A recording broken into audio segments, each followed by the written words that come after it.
நேரிலேயே வணக்கம். அஸ்வினி, பரணி, கிருத்திகை 1ஆம் பாதம் ஆகிய நட்சத்திரங்கள் அடங்கிய பூமிக்காரனாகிய செவ்வாயை ஆட்சி வீடாக கொண்ட எனதர்மை மேசராசி நேயர்களே, இதுவரை உங்கள் ராசிக்கு 2ஆம் இடமிருந்து குரு பகவான் மே 17ஆம் தேதி முதல் உங்கள் ராசிக்கு 3ஆம் இடம் செல்கிறார். மேலும் அதிசாரமாக அக்டோபர் 18ஆம் தேதி முதல் 4ஆம் இடம் செல்கிறார். பிறகு வக்ரகதியில் மீண்டும் டிசம்பர் 5ஆம் தேதி என்று 3ஆம் இடம் வருகிறார்.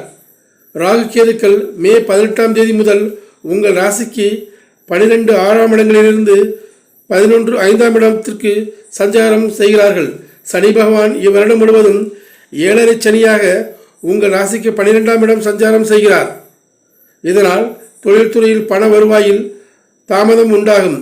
உத்தியோகஸ்தர்களுக்கு இடமாற்றம் உண்டாகும்.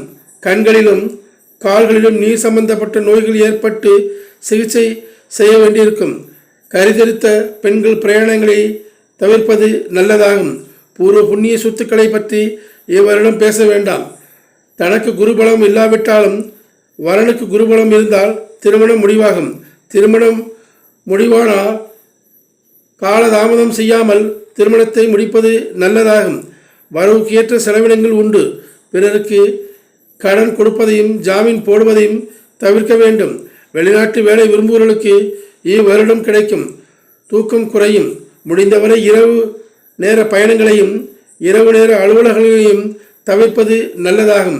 பரிகாரமாக பிறகு சனிக்கிழமை சனி பகவானுக்கு நல்லெண்ணெய் தீபமும் ஆஞ்சநேயருக்கு நெய் தீபமும் ஏற்றி வழிபட்டு நல்லதொரு பலன்களை பெற்று நீங்கள் நலமோடும் வளமோடும் வாழ வேண்டும் என்று சொல்லிக்கொண்டு மீண்டும் நான் உங்களை வேறொரு பதிவிலே சந்திக்கின்றேன். நன்றி, வணக்கம்.